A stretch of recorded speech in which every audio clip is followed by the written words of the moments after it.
안녕하십니까? 조진모 목사입니다. 우리 함께 기도하심으로 오늘 말씀을 듣도록 하겠습니다. 살아계신 하나님 아버지, 은혜와 사랑을 감사드립니다. 하나님의 사랑 은혜 가운데 건강하게 살게 하시고 평안하게 하시니 감사드립니다. 하나님 아버지, 오늘도 우리가 이제 주일을 맞이 하나님 앞에 예배를 드리며 말씀으로 은혜 받기를 기도합니다. 우리의 마음의 밭이 아버지 옥토가 되게 인도하여 주시옵시고 어떤 말 주시든지 그 말씀을 아멘으로 받아들이고 그 말씀 듣는 것으로 끝나지 않고 듣고 행함으로 말미암아 열매 맺는 성도가 되게 주여 인도하여 주시옵소서. 감사드리며 존귀하신 예수님 이름으로 간절히 기도드리옵나이다. 아멘. 오늘 하나님 말씀은 신약성경 마가복음 14장 53절부터 65절까지 말씀을 함께 보도록 하겠습니다. 잠시 우리가 하나님 말씀을 각자 읽도록 하겠습니다.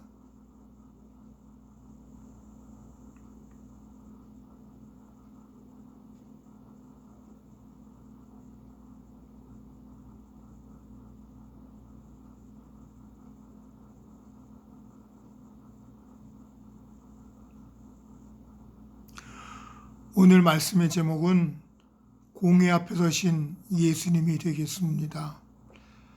예수님께서는 제자들의 배신과 그 모든 도망으로 말미암아 예수님 홀로 남으셨고 대제사장과 장로들과 서기관들에게 붙잡히셔서 오늘 공회 앞에 서셨습니다. 그 당시 공회는 종교의 대표자들이 모인 곳으로서 지금으로 말하 우리나라의 국회 같은 그러한 존재였습니다. 예수님은 그 자리에 서셔서 대제사장들과 장로들과 서기관들에게 신문을 당하시고 질문과 대답을 하시는 모습을 우리가 성경에서 볼 수가 있습니다. 오늘 대제사장과 장로들과 서기관들은 예수님을 죽이려는 계획을 갖고 있었고 예수님의 죄를 드러내고 죄를 발견하여서 예수님을 산시킬 마음을 그들이 먹고 있었습니다. 그들은 그런 계획을 짜면서 많은 거짓 증언자들을 준비했습니다. 예수님을 모함하고 예수님의 죄를 찾아서 예수님을 어떻게 해서라도 산시키는 그들의 계략 속에 예수님은 침묵하셨습니다. 오늘 본문에 보면 어떤 사람이 예수님이 이런 말씀했습니다라고 증언합니다. 예수님이 손으로 지은 성전을 헐고 손으로 짓지 아니한 다른 성전을 사흘 동안에 지으리라 하셨다고 증언했습니다.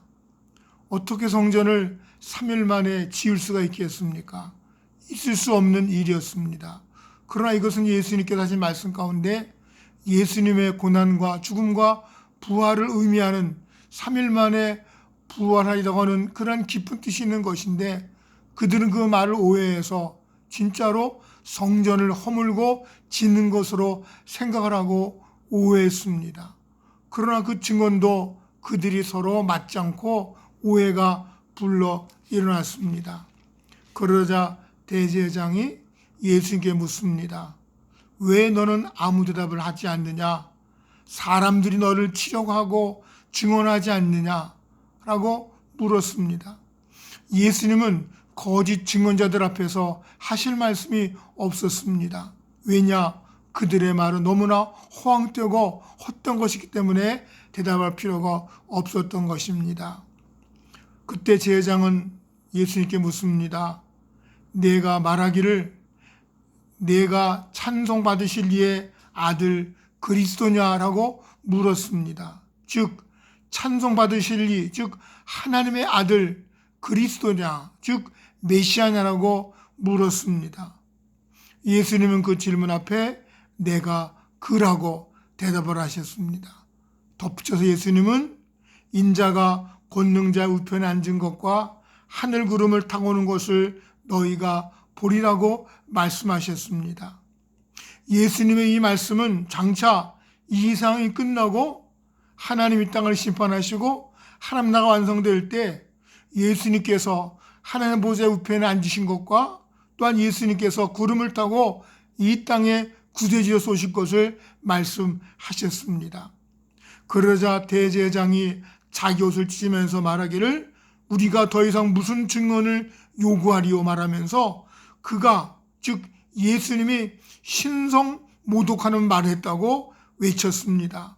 그리고 예수는 더 이상 재판 안 받아도 이제 상을 받을 만한 죄목을 발견했다고 소리를 치고 있습니다. 오늘 우리는 대제사장이 예수님께 대하여 신성 모독이라는 말을 하는 것을 듣습니다. 즉 하나님의 이름을 더럽혔다는, 하나님의 이름을 모욕했다는 죄를 뒤집어 씌운 것입니다. 그러나 우리가 알지만 예수님의 말씀은 그 어느 것도 하나님의 이름을 더럽힌 것이 없었습니다. 예수님은 그리스도셨습니다. 예수님은 이 땅에 심판주로 오실 분이고 또 그렇게 하실 것입니다. 그러나 그들은 너무나 편향된 생각 속에서 예수님을 한낱 인간으로, 예수님을 거짓 선자로 생각했기 때문에 그것을 예수님의 신성모독이라고 생각하면서 예수님을 상식해야 된다고 그들은 소리치고 외치고 있었습니다. 그들은 예수님을 모욕하면서 예수님께 침을 뱉고 얼굴을 주먹으로 치며 손바닥으로 얼굴을 치는 그러한 몹쓸 짓들을 예수님께 행했습니다. 신성모독죄를 지은 죄인에게 그들은 더 이상 자비가 있을 수가 없던 것입니다. 하나님의 이름을 더럽히는 너는 죄인이다, 사형감이다라고 이야기하면서 예수님을 모욕하고 침을 뱉고 손바닥으로 치며 놀리고 있는 것입니다. 참으로 어처구니 없는 일들을 그들이 행하고 있는 것이었습니다. 예수님 말씀은 그 어느 것도 잘못된 것이 없었습니다. 모든 것들이 다 진실이었고 하나님 말씀이었고 은혜로운 말씀일 수밖에 없었습니다. 그러나 그들의 닫혀진 생각과 그들의 사고로서는 도저히 받아들일 수가 없는 것이었습니다. 이제 예수님은 사형에 당하는 죄목을 그들에게 제공하셨습니다.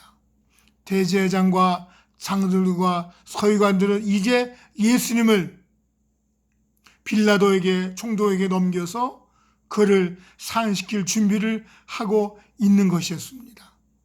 오늘 말씀 중 우리는 예수님 모습을 발견하게 됩니다. 거짓 증언에 아무 대답하지 않는 예수님 모습을 봅니다. 또 대제사장의 질문에 내가 하나님의 아들 그리스도냐고 물었을 때 내가 그라고 대답하는 주님의 모습을 우리는 보게 됩니다. 거짓말 앞에는 침묵하셨지만 진실 앞에는 침묵하지 아니하시고 인정하시는 모습을 우리가 발견하게 됩니다.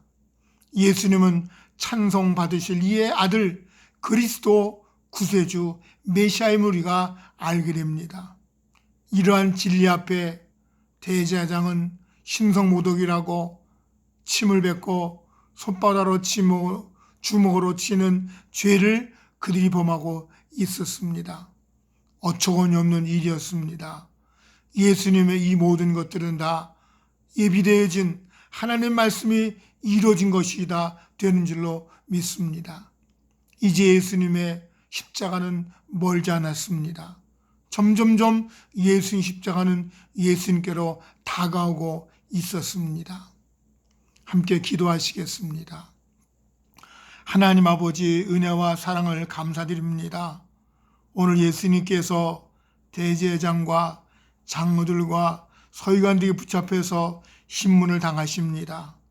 그들이 거짓말로 거짓 증언할 때 그들은 예수님은 아무 대답하지 않으셨지만 내가 하나님의 아들 그리스도냐고 물었을 때 내가 그라고 주님은 당당하게 말씀하고 있었습니다.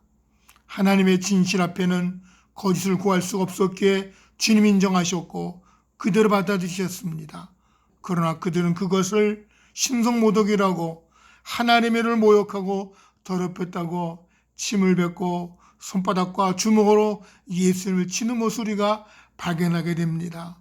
오늘 주님 모습 보면서 우리는 하나님 앞에 진실한 모습이가 발견하게 됩니다. 주님, 은혜와 사랑을 감사드립니다. 우리를 위하여 십자가 지기 위하여 이 땅에 오신 주님, 그 주님을 사랑하며 그 주님을 높여드리기를 원합니다. 이 세상을 떠리도 거짓말 앞에는 잠잠하지만 그러나 진리 앞에는 당당하게 말할 수 있는 용기를 저들에게 허락하여 주시옵소서. 코로나19로 인하여 고통당한 이들을 주님께서 지켜주시고 평안하게 인도하여 주시옵시며 믿음으로 승리하게 인도하여 주시옵소서. 코로나19로 인하여 함께 예배드리지 못하지만 그러나 우리가 함께 기도하고 말씀 보며 은혜 받는 일을 게을리하지 않도록 주여 인도하여 주시옵소서. 우리의 신앙이 시커지지 않게 주여 인도하여 주시옵시고 말씀을 대하면서 은혜 받게 하시고 기도하면서 깨닫게 하시고 하나님의 사랑을 깨닫게 아는 깨달아는 삶이 되게 주여 인도하여 주시옵소서. 감사드리며 존귀하신 예수님 이름으로 간절히 기도드려옵나이다. 아멘.